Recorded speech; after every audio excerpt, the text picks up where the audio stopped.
అందరికి వందనములు. ఈ దినపు పరలోకపు మన్నా న్యాయాధిపతులు 17వ అధ్యాయం 1వ వచనం నుండి 13వ వచనం వరకు చూసినట్లయితే, మీకా అనునొకడు ఎఫ్రాయిమీయుల మన్య దేశములో నుండెను.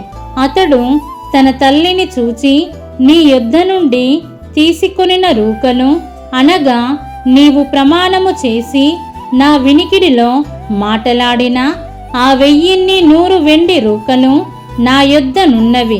ఇదిగో నేను వాటిని తీసుకొంటినని ఆమెతో చెప్పగా, అతని తల్లి, నా కుమారుడు యెహోవా చేత ఆశీర్వదింపబడునుగాక అనెను. అతడు ఆ 1100 రూకలను తన తల్లికి మరలా నియ్యగా, ఆమె పోత విగ్రహము చేయించుటకై నా కుమారుని చేత తీసుకొనిన ఈ రూకలను నేను యెహోవాకు ప్రతిష్ఠించుచున్నాను, నీకు మరలా అది ఇచ్చెదనెను. అతడు ఆ రూకలను తన తల్లికియ్యగా, ఆమె వాటిలో 200 పట్టుకొని కంసాలికప్పగించెను. అతడు వాటితో చెక్కబడిన ప్రతిమా స్వరూపమైన పోత విగ్రహమును చేయగా, అది మీకా ఇంట ఉంచబడెను. మీకా అను ఆ మనుష్యునికి దేవమందిరం ఒకటి ఉండెను.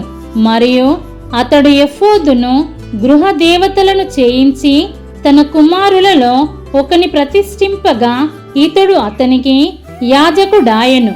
ఆ దినములలో ఇశ్రాయేలీయులకు రాజు లేడు. ప్రతివాడును తన తన ఇష్టానుసారముగా ప్రవర్తించుచూ వచ్చెను. యూదా బెత్లెహేములో నుండి వచ్చిన యూదా వంశస్థుడైన ఒక యవనుడుండెను. అతడు లేవీయుడు. అతడు అక్కడ నివసించెను. ఆ మనుష్యుడు తనకు స్థలము దొరికిన చోట నివసింపవలెనని యూదా బెత్లెహేము నుండి బయలుదేరి ప్రయాణము చేయుచు ఎఫ్రాయిమీయుల మన్య దేశముననున్న మీకా ఇంటికి వచ్చెను. మీకా, నీవు ఎక్కడ నుండి వచ్చితివని అతని నడుగగా, అతడు, నేను యూదా బెత్లెహేము నుండి వచ్చిన లేవీయుడను. నాకు దొరకగల చోట నివసించుటకు పోవుచున్నానని అతనితో అనెను. మీకా, నా యొద్ద నివసించి నాకు తండ్రివిగాను యాజకుడవుగాను ఉండుము. నేను సంవత్సరమునకు నీకు 10 వెండి రూకలను, ఒక దుస్తు బట్టలును, ఆహారమును ఇచ్చిదనని చెప్పగా, ఆ లేవీయుడు ఒప్పుకొని ఆ మనుష్యుని యొద్ద నివసించుటకు సమ్మతించెను. ఆ యవనుడు అతని కుమారులలో ఒకని వలె నుండెను. మీకా ఆ లేవీయుని ప్రతిష్ఠింపగా, అతడు మీకాకు యాజకుడై అతని ఇంట నుండెను.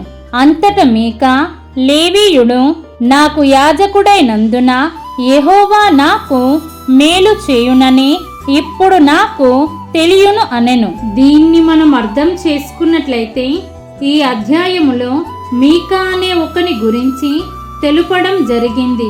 మరియు ఈ మీకా అలాగే అతని కుటుంబ వ్యవహారాల గురించి చూస్తే, కుటుంబ జీవితం దేవుని దృష్టిలో ఎంతో ముఖ్యమైనది. మరియు మీకా లేవీని ప్రతిష్ఠించుకున్నందుకు యెహోవా నాకు మేలు చేయునని అతడు అనుకున్నాడు. కానీ దేవుడు ఇలాంటి వాటిని ఎంత మాత్రము సహించడు. కాబట్టి ఆనాడు మీకా తన కుమారులలో ఒకనిని దేవునికి విరుద్ధముగా తనంతట తానే యాజకునిగా నియమించుకున్నాడు. కానీ మనమైతే అలా స్వంత ఆలోచనచే కాక, దేవుని చిత్తములో మన పిల్లలు ఉండి ఆయనకై వాడబడేలా ప్రార్థించే వారముగా జీవిద్దాం. మన ప్రభువైన యేసు క్రీస్తు కృప మనందరికీ తోడై ఉండునుగాక. ఆమేన్.